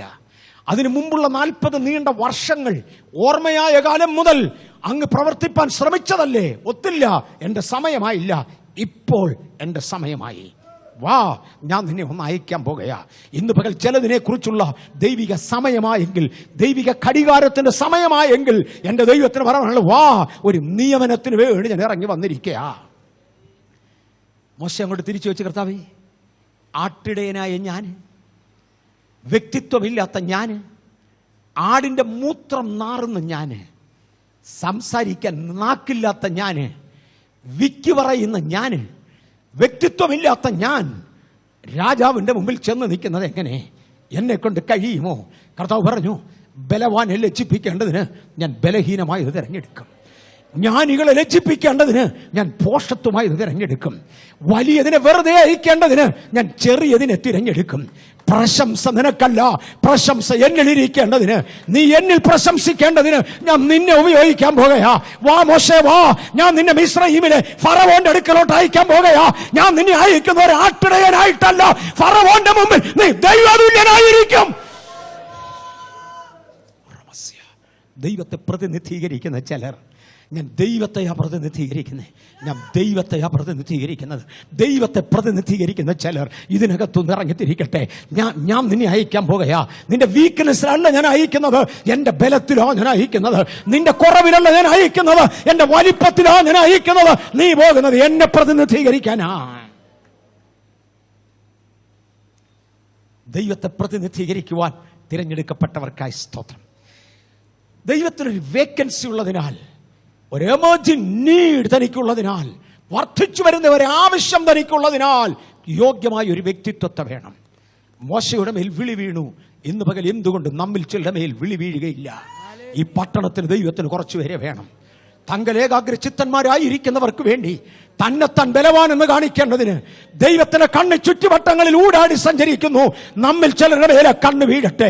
പ്രാർത്ഥിച്ചുകൊണ്ടിരിക്കുന്ന സമയങ്ങളിൽ ചിലതിന്റെ അപേക്ഷ ദൈവസന്നിധിയിൽ ഉയരുമ്പോൾ തമ്പുരാൻ കേട്ടേച്ച് മിണ്ടാതെ പോയത് സമയത്തിന് വേണ്ടി വെയിറ്റ് ചെയ്യുകയാ, കളഞ്ഞേച്ചു പോയതല്ല. ആ പ്രാർത്ഥന തള്ളിയതല്ല, സമയത്തിന് വേണ്ടി വെയിറ്റ് ചെയ്യുക. ആകയാൽ ഇപ്പോൾ വരിക, ഞാൻ നിന്നെ അയക്കട്ടെ മോശേ, നീ പോയാൽ കാര്യം സാധിക്കും. ജഡ്ജസ്, ന്യായാധിപന്മാരുടെ പുസ്തകം 6-ാം അധ്യായത്തിന്റെ 12-ാമത്തെ വാക്യവും 14-ാമത്തെ വാക്യവും വായിക്കും. 6-12 വായിച്ചാട്ടെ. യഹോവയുടെ ദൂതൻ അവന് പ്രത്യക്ഷനായി, അല്ലയോ പരാക്രമശാലിയെ, യഹോവ നിന്നോടുകൂടെ ഉണ്ട് എന്ന് അവനോട് പറഞ്ഞു. യഹോവയുടെ ദൂതൻ ഗിദെയോന് പ്രത്യക്ഷനായി. സാഹചര്യം തൊടാം. അല്ലയോ പരാക്രമശാലിയെ, യഹോവ നിന്നോടുകൂടെ ഉണ്ടെന്ന് പറഞ്ഞു. 14-ാമത്തെ വാക്യം കൂടെ വായിച്ചാട്ടെ. അപ്പോൾ യഹോവ അവനെ നോക്കി, നിന്റെ ഈ ബലത്തോടെ പോകുക, നീ ഇസ്രായേലിനെ മിദ്യാനയുടെ കയ്യിൽ നിന്ന് രക്ഷിക്കും, ഞാനല്ലയോ നിന്നെ അയക്കുന്നത് എന്ന് പറഞ്ഞു. ആദ്യമേ പറഞ്ഞു നീ പരാക്രമശാലിയ. രണ്ടാമത് പറഞ്ഞു പോക, ഞാൻ നിന്നെ അയക്കുക. ഞാൻ നിങ്ങളെ നിയമിച്ചു, പോയി ഫലം കായ്പാൻ നിയമിച്ചു. പോകുക, ഞാനല്ലോ നിന്നെ അയക്കുന്നത്. മോശെ വരിക, ഞാൻ നിന്നെ ഫറവോന്റെ അടുക്കലേക്ക് അയക്കട്ടെ. നിയമിച്ച് അയക്കുന്ന ദൈവത്തിൻ്റെ പ്രത്യേകതകൾ, നിയമിച്ച് അയക്കുന്ന ദൈവത്തിൻ്റെ വിശ്വസ്തത. നമ്മിൽ ചിലരുടെ മേൽ വിളിയുണ്ട്, തമ്പുരാൻ നമ്മെ നിയമിച്ച് അയക്കട്ടെ. എബേസ് വലിയവനായിട്ടല്ല, എബേസിനെ വലിയവനാക്കാൻ കഴിയുന്ന ദൈവവുമായി ബന്ധപ്പെട്ടിട്ട തൻ്റെ സഹോദരന്മാരെക്കാൾ ഏറ്റവും മാന്യനായി മാറിയത്. നമുക്ക് ഈ ന്യായാധിപന്മാരുടെ പുസ്തകത്തിലെ സാഹചര്യത്തിലേക്കൊന്ന് ഇറങ്ങി വരാം. മിദ്യാന്യർ ദേശത്ത് വന്ന് ദേശത്ത് നാശം ചെയ്യുമ്പോൾ എബ്രായർ അല്ലെങ്കിൽ ഇസ്രായേൽ ജനം ദൈവത്തിൻ്റെ വഴി വിട്ടു. ദൈവത്തിൻ്റെ വഴി വിട്ട കർത്താവ് പറഞ്ഞു, ഞാൻ നിങ്ങളെ ശിക്ഷിക്കും. ദൈവത്തിൻ്റെ വഴി വിട്ട് അബ്രഹാമിൻ്റെ മക്കൾ നടന്നാൽ, നമ്മൾ നടന്നാൽ, ദൈവമക്കൾ നടന്നാൽ കർത്താവ് പറഞ്ഞു, ഞാൻ ഒരുപാട് തരത്തിൽ നിങ്ങളെ ശിക്ഷിക്കും. ആദ്യമേ ഞാൻ അപ്പമെന്ന കോലം ഓടിക്കും. ആഹാരം കിട്ടാതാകും, വെള്ളം കിട്ടാതാകും. നിങ്ങൾ ദുഃഖിച്ച് എൻ്റെ അടുക്കൽ മടങ്ങി വരിക. അവിടെ കൊണ്ട് നിങ്ങൾ നിർത്താതെ വന്നാൽ ഞാൻ നിങ്ങളുടെ ഇടയിൽ മഹാമാരി അയക്കും, പകർച്ചവ്യാധി അയക്കും, മരണങ്ങൾ നടക്കും. നിങ്ങൾ അനുതപിച്ച് എൻ്റെ അടുക്കൽ മടങ്ങി വരിക. ഇതൊന്നുകൊണ്ടുമായില്ലെങ്കിൽ ഞാൻ നിങ്ങളെ ജാതികൾക്ക് വിൽക്കും. പോകുന്ന ഇടത്തു നിന്ന് നിങ്ങൾ എൻ്റെ നാമം വിളിച്ചപേക്ഷിച്ച് മടങ്ങി വന്നാൽ ഞാൻ നിങ്ങളെ അംഗീകരിക്കും. ദൈവത്തിൻ്റെ വഴിവിട്ട് ഇസ്രായേൽ മാറി നടക്കാൻ തുടങ്ങി. അത് എൻ്റെ പിതാക്കന്മാർ മാറി, നാം മാറി. നമുക്ക് അറിഞ്ഞുകൂടാ നമ്മുടെ പിതാക്കന്മാർ എന്തൊക്കെ എവിടെയൊക്കെ ചെയ്തെന്ന്. നമ്മൾ എന്ത് ചെയ്തെന്ന് തന്നെ നമുക്ക് ഓർക്കാൻ പ്രയാസമാണ്. ദൈവത്തിൻ്റെ വഴി അവിടെയും ഇവിടെയും ഒക്കെ വിട്ടുമാറി. ഇസ്രായേൽ ദൈവത്തിൻ്റെ വഴി വിട്ടുമാറി. ദൈവം അവരെ ആദ്യമേ ചെറിയ ശിക്ഷകൾ കൊടുത്തു, ഒടുവിൽ മിദ്യാന്യരുടെ കയ്യിൽ ഏൽപ്പിച്ചു. ഇസ്രായേൽ വിതയ്ക്കും, നന്നായി വിളയുമ്പോൾ മിദ്യാന്യർ വന്നു കൊയ്യും. ഇസ്രായേല്യർ ആടിനെ വളർത്തും, വളർന്ന് പാല് കിട്ടുന്ന പരുവമാകുമ്പോൾ മിദ്യാന്യർ അങ്ങ് പിടിച്ചുകൊണ്ടുപോകും. ഇസ്രായേല്യർ അധ്വാനിക്കും, മിദ്യാന്യർ ഫലമെടുക്കും. ഇവരും അങ്ങ് വിഷമിച്ചു. അവർ ദൈവത്തെങ്കിലേക്ക് തിരിഞ്ഞ് നിലവിളിക്കാൻ തുടങ്ങി. ദൈവം ഒരു പ്രവാചകനെ അയച്ചേച്ച് പറഞ്ഞു, ഞാൻ ഒരു പ്രാവശ്യം കൂടെ നിങ്ങൾക്ക് വീണ്ടെടുപ്പ് തരും. ആ വീണ്ടെടുപ്പ് എന്ന വണ്ണം ദൈവം ഒരു മനുഷ്യനെ, ഒരൊറ്റപ്പെട്ട വ്യക്തിത്വത്തെ നിയമിച്ചു. ചില വർഷങ്ങൾക്ക് മുമ്പേ എന്നെ ചലഞ്ച് ചെയ്ത ഒരാശയം ഒരാൾ പ്രസംഗിച്ച് ഞാൻ കേട്ടതാണ്. ദൈവത്തിൻ്റെ മെത്തേഡ് ദൈവകരങ്ങളിൽ പ്രയോജനപ്പെടുന്ന ഒരു വ്യക്തിയാണ്. ഓർക്കുന്നോ? ദൈവത്തിൻ്റെ മെത്തേഡ് ഒരു സാമ്രാജ്യമല്ല, ദൈവത്തിൻ്റെ മെത്തേഡ് ഒരു സമൂഹമല്ല. ദൈവത്തിൻ്റെ മെത്തേഡ് ദൈവത്തിൻ്റെ കയ്യിൽ പ്രയോജനപ്പെടുന്ന ഒരു മനുഷ്യനാണ്. ഇന്ന് പകൽ താങ്കൾ, ഞാൻ ദൈവത്തിൻ്റെ കയ്യിൽ പ്രയോജനപ്പെടുമെങ്കിൽ എന്നെ ഉപയോഗിക്കുക. ദൈവത്തിൻ്റെ മെത്തേഡ്. അബ്രഹാം ദൈവത്തിന് പ്രയോജനപ്പെട്ടു, ദൈവം അബ്രഹാമിനെ ഉപയോഗിച്ചു. ഗിദെയോൻ പ്രയോജനപ്പെടാൻ പോകുകയാ, ദൈവം അദ്ദേഹത്തെ ഉപയോഗിക്കാൻ പോകുകയാ. ഇതിനകത്തിരിക്കുന്ന നിങ്ങളോ ദൈവത്തിന് പ്രയോജനപ്പെടുമോ? നിങ്ങളെ ഉപയോഗിക്കുന്നതാ ദൈവത്തിൻ്റെ മെത്തേഡ്. ഇതിനകത്തിരിക്കുന്ന നാം ദൈവത്തെ അറിയുവാൻ തീരുമാനിക്കുമോ? നമ്മെ ഉപയോഗിക്കുന്നതാ ദൈവത്തിൻ്റെ മെത്തേഡ്. ദൈവത്തിൻ്റെ method of God is a man, A committed person. ഒരു അഭിഷക്തനായ വ്യക്തിയാണ്, ഒരു അഭിഷക്തയായ പെൺകുഞ്ഞാണ്, ഒരു അഭിഷക്തനായ യൗവനക്കാരനാണ് ദൈവത്തിൻ്റെ മെത്തേഡ്. ഒരു പ്രവാചകന് ദൈവമയച്ച പ്രവാചകൻ എന്ന് പ്രവചിച്ചു. പുറകെ വരുന്നു ഒരു ഗിദെയോൻ. ഗിദെയോന്റെ അകത്ത് ഒരുപാട് സംശയങ്ങളുണ്ട്. തൻ്റെ വിശ്വാസം തീരെ മോശമാ. എന്നേക്കാൾ മോശമായിരിക്കാം, നിങ്ങളിൽ പലരേക്കാൾ മോശമായിരിക്കാം. അവനെ തിരഞ്ഞെടുക്കാൻ കാര്യം വിശ്വാസമുള്ള പലതിനെ ലജ്ജിപ്പിക്കാനാണ്. പക്ഷെ ഗിദെയോന് ഒരു നല്ല ഗുണമുണ്ടായിരുന്നു. അവനുള്ള കോതമ്പ് എങ്ങനെയും ശത്രു കൊണ്ടുപോകാതെ കൊയ്തുകൊണ്ട് വരണം. കൊയ്താൽ കറ്റയും കൊണ്ട് മിദ്യാന്യർ പോകും. ഇതിന് ഇദ്ദേഹം ഒരു കാര്യം ചെയ്തു. കോതമ്പ് കൊയ്ത് മുന്തിരിച്ചക്കിന്റെ അരികെ കൊണ്ടുവച്ചു കൊയ്തു. മുന്തിരിപ്പഴത്തിന്റെ കാലമല്ലത്. അന്ന് മുന്തിരിച്ചക്കിന്റെ അവിടെ ശത്രു വരത്തില്ല. എവിടെ ഫലമുണ്ടെന്ന് നോക്കി സീസണിൽ അറ്റാക്ക് ചെയ്യുന്ന ശത്രു ഈ സീസണിൽ മുന്തിരിച്ചക്കിന്റെ അടുക്കലോട്ട് വരാൻ സാധ്യതയില്ല. അതുകൊണ്ട് ഇവിടെ ഇട്ടാകട്ടെ മെതിക്കുന്നത്. ഒരു പ്രാവശ്യം ഞാൻ ഇവിടെ പറഞ്ഞു, ഇപ്പം എൻ്റെ മുമ്പിൽ ഇരിക്കുന്ന നമ്മുടെ സഹോദരന്മാരിൽ ഒരാൾ കഴിഞ്ഞ ഒരു ദിവസം ഒരു പൊതുസ്ഥലത്ത് ഒരു സാക്ഷിയുടെ വാചകം പറഞ്ഞത് ഞാൻ ഒന്നുകൂടെ ആവർത്തിച്ചു. ഇവിടെ ഉണ്ടാള് ഒരു പൊതുസ്ഥലത്ത് തൻ്റെ സാക്ഷിയുടെ ഒരു വാചകം പറഞ്ഞു. ഒരു കൊച്ചു വീടാണ് കുടുംബത്തിന് താമസിക്കാൻ കിട്ടിയത്. തീരെ ചെറിയൊരു വീട്, എല്ലാം കൂടെ ഒരു മുറിയേ ഉള്ളൂ. അതിനകത്ത് ഇരുന്ന് പ്രാർത്ഥിക്കാനൊന്നും സ്ഥലമില്ല. വീട്ടിൽ പല മെമ്പേഴ്സ് അല്ലേ. അപ്പം ഞാൻ എല്ലാ സമയത്തും ടോയ്ലറ്റിനകത്ത് പോയിരുന്നായിരുന്നു പ്രാർത്ഥിക്കുന്നത്. വേറെ സ്ഥലത്ത് പ്രാർത്ഥിക്കാനിരിക്കാനില്ല. അദ്ദേഹത്തിൻ്റെ വാചകമാണ്, പ്രാർത്ഥിക്കാനിരിക്കാനൊരു സ്ഥലമില്ല. അതുകൊണ്ട് ഞാൻ ടോയ്ലറ്റിനകത്തിരുന്ന് പ്രാർത്ഥിക്കും. വീട്ടിൽ വേറൊരാൾക്ക് ടോയ്ലറ്റിൽ പോകാനൊക്കത്തില്ല. എന്ന് മുട്ടുമ്പോൾ ഇവൻ ഇതിനകത്തിരിക്കുക. ഇവൻ എന്നെ അസുഖമല്ലോ ഉണ്ടോ? ഇവൻ്റെ ആകെ അസുഖം പ്രാർത്ഥിക്കാൻ സ്ഥലമില്ലെന്ന. വിശാലമായ ഒരു വീട്ടിലേക്ക് അദ്ദേഹം മാറിയപ്പോൾ താൻ സ്വയം പരസ്യമായി പറഞ്ഞൊരു സാക്ഷിയുടെ വാചകമാണ്, എൻ്റെ ഇല്ലായ്മയിൽ നിന്ന് എന്നെ ഉയർത്തുന്നവനായ ദൈവം, എൻ്റെ ശൂന്യതയിൽ നിന്ന് എന്നെ പണിയുന്നവനായ ദൈവം. ഇവന് മെതിക്കാനൊരു സ്ഥലമില്ല.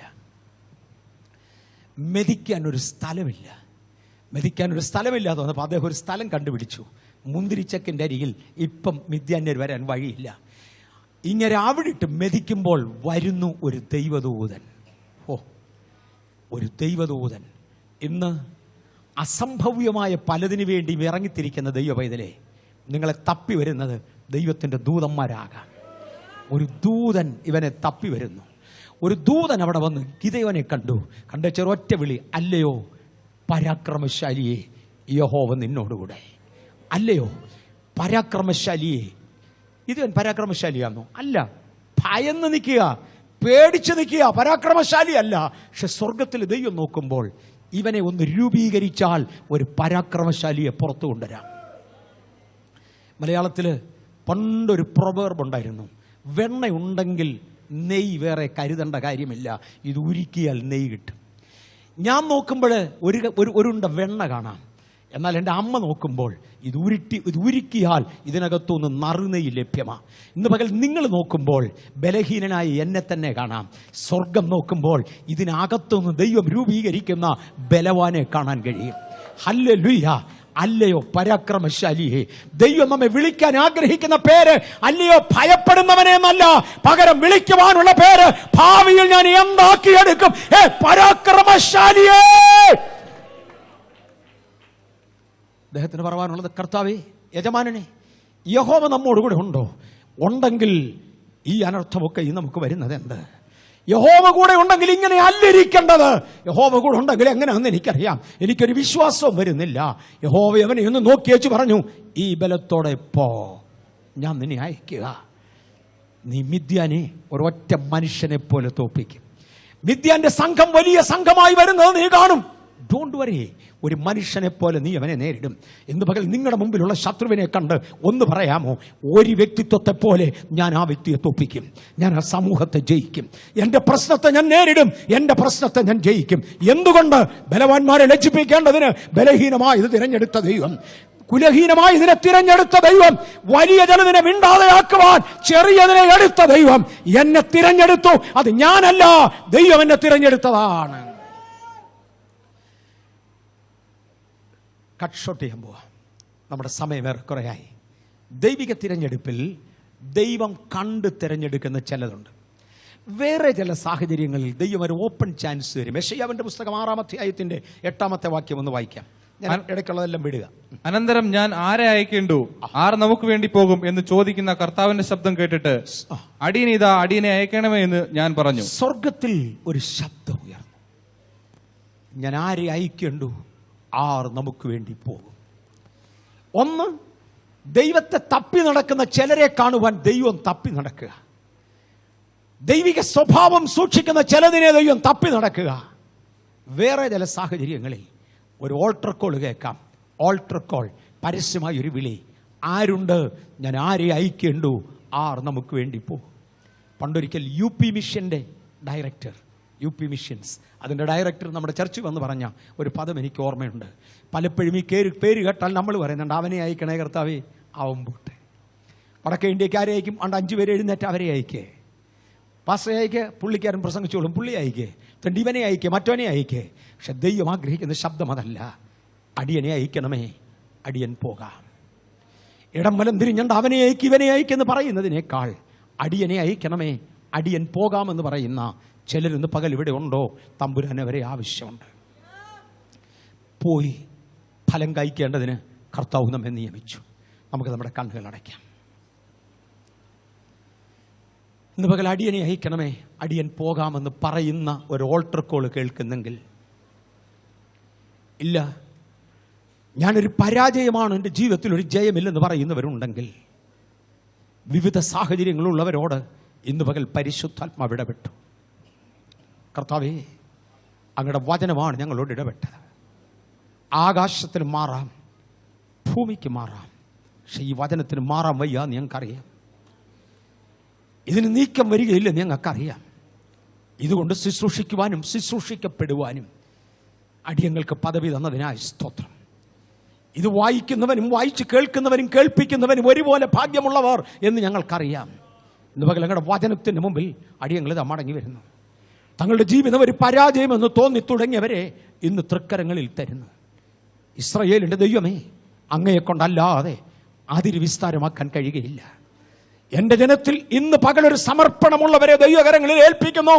തമ്പുരാനവരെ വാസ്തവമായി അനുഗ്രഹിക്കണേ, നിശ്ചയമായി അനുഗ്രഹിക്കണേ, അവരുടെ യാതൊരു വിസ്താരമാക്കണേ. ഞങ്ങളുടെ ആവശ്യങ്ങളിൽ നിർവഹിച്ചു തരണേ. ഇന്ന് പകൽ അങ്ങയുടെ വിളിയുടെ മുമ്പിൽ ഞാൻ പോകാം, എന്നെ അയക്കണമേ എന്ന് പറയുന്നവരെ ഒന്ന് അയക്കുവാൻ, നിയമിക്കുവാൻ അവരെ തിരഞ്ഞെടുക്കണമേ എന്നടിയൻ അങ്ങയോട് അപേക്ഷിക്കുന്നു. ഇന്ന് പകൽ അങ്ങയുടെ തൃപ്പാദത്തിൽ വന്നിരിക്കുന്ന അങ്ങയുടെ ജനത്തെ ഞാൻ യേശുക്രിസ്തുവിൻ്റെ നാമം ചൊല്ലി വീണ്ടും അനുഗ്രഹിക്കുന്നു. ഒരനുഗ്രഹത്തോട് ഇവർ പോകട്ടെ. ജീവിതത്തിൽ വ്യത്യസ്ത തുറകളിൽ നിൽക്കുന്നവർ അതാത് തുറകളിൽ മാനിക്കപ്പെടുവാൻ ദൈവകരങ്ങളിലേക്ക് അവരെ ഏൽപ്പിക്കുന്നു. മഹത്വം അങ്ങേക്കാണ്, യേശുവിൻ്റെ നാമത്തിൽ തന്നെ. ആമേൻ. നമ്മൾ എഴുന്നേറ്റ് പോകുന്നതിന് മുമ്പ്